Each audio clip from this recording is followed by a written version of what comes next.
Doctor Sreevarma ஆயுள் தரும் ஆயுர்வேதா அறுவை சிகிச்சை இல்லா குணம் ஆயுள் கால நிவாரணம்.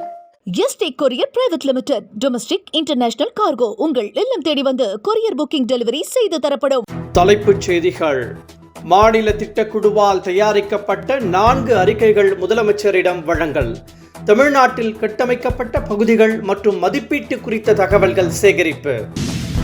நாட்டிலேயே முதல் முறையாக டிஜிட்டல் செயலியில் ஜாதிவாரி கணக்கெடுப்பு. மக்கள் தாங்களாகவே விவரங்களை பதிவு செய்ய வலைத்தளம். திருச்செந்தூர் முருகன் குடமுடுக்கு விழா கோலாகலம். 5 லட்சம் பக்தர்கள் பங்கேற்றதாக அமைச்சர் சேகர் பாபு தகவல்.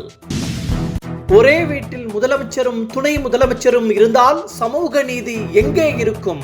சீமான் காட்டம். அஜித்குமார் மரணம் தொடர்பான விசாரணை அறிக்கை நாளை தாக்கல். இனி விரிவான செய்திகள். தமிழ்நாட்டில் கட்டமைக்கப்பட்ட பகுதிகள் மற்றும் காலநிலை 10 ஆண்டுகளுக்கான மதிப்பீடு உள்ளிட்ட 4 அறிக்கைகளை மாநில திட்டக்குழு முதலமைச்சரிடம் வழங்கியது. தமிழக தலைமை செயலகத்தில் மாநில திட்டக்குழுவின் அலுவலர் சார் துணை அலுவலரும் சார் துணைத் தலைவருமான உதயநிதி ஸ்டாலின் மற்றும் திட்டக்குழுவின் செயல் துணைத் தலைவர் முனைவர் ஜெயராஜன் ஆகியோர் உடன் இருந்தனர். தமிழ்நாட்டில் மறு பயன்பாட்டில் இல்லாத சுரங்கங்களின் சீரமைப்பு, சாத்திய கூறுகளை மதிப்பீடு செய்தல், குழந்தைகளின் ஊட்டச்சத்து உள்ளிட்டவை குறித்து அறிக்கையில் மதிப்பீடு வழங்கப்பட்டுள்ளது. கும்பாபிஷேக விழாவை முன்னிட்டு திருச்செந்தூருக்கு சுமார் 5 லட்சம் பக்தர்கள் வருகை தந்ததாக அமைச்சர் PK சேகர் பாபு தெரிவித்துள்ளார். முருகப்பெருமானின் அறுபடை வீடுகளில் 2ஆம் படை வீடாக திருச்செந்தூர் சுப்பிரமணிய சுவாமி கோவிலில் 16 ஆண்டுகளுக்கு பிறகு இன்று மகா கும்பாபிஷேகம் கோலாகலமாக நடைபெற்றது. இந்த கும்பாபிஷேக விழாவில் தமிழ் வேதங்கள் ஓதப்பட்டன. கும்பாபிஷேகம் முடிந்த பின்னர் 20 ட்ரோன்கள் மூலம் பக்தர்கள் மீது புனித நீர் தெளிக்கப்பட்டது. இந்த நிலையில் அமைச்சர் PK சேகர் பாபு செய்தியாளர்களை சந்தித்து பேசினார். கும்பாபிஷேக விழாவை முன்னிட்டு திருச்செந்தூருக்கு சுமார் 5 லட்சம் பக்தர்கள் வருகை தந்ததாக தெரிவித்தார்.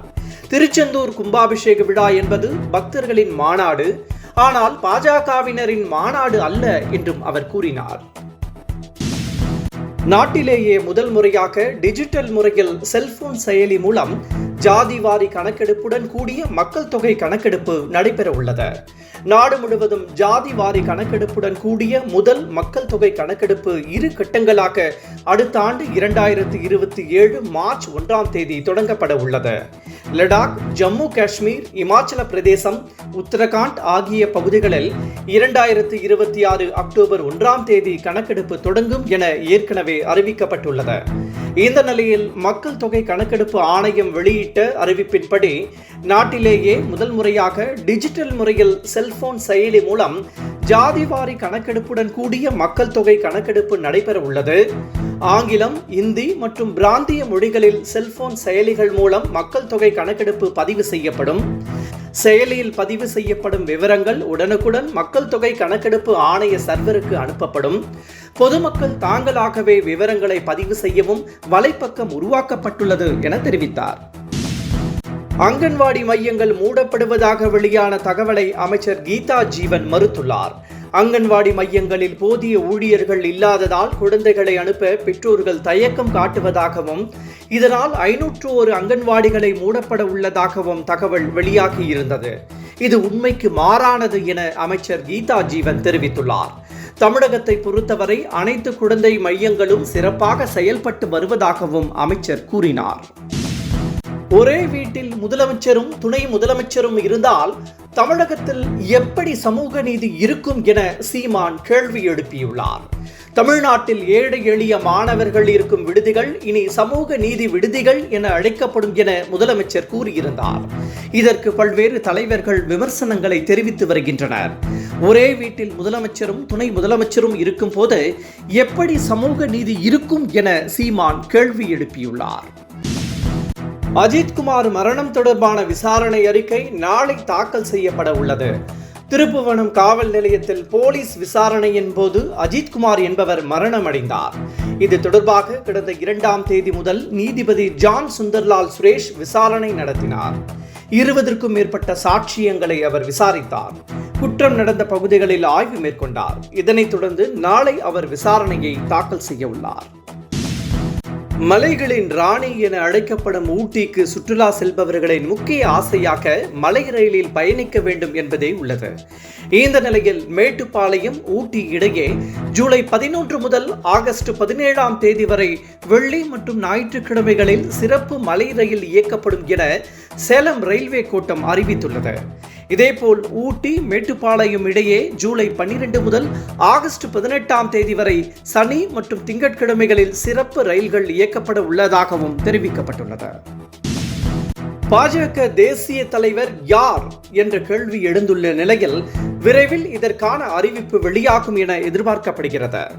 இந்த நிலையில் ரேஸில் உள்ளவர்கள் பற்றி வெவ்வேறு விதமாக தகவல்கள் வெளியாகி வருகின்றன. தற்போது சிவராஜ் சிங் சௌகான், மனோகர்லால் கட்டார் ஆகியோர் ஒருமனதாக யாரேனும் ஒருவரில் நியமிக்கப்படலாம் என கூறப்படுகிறது.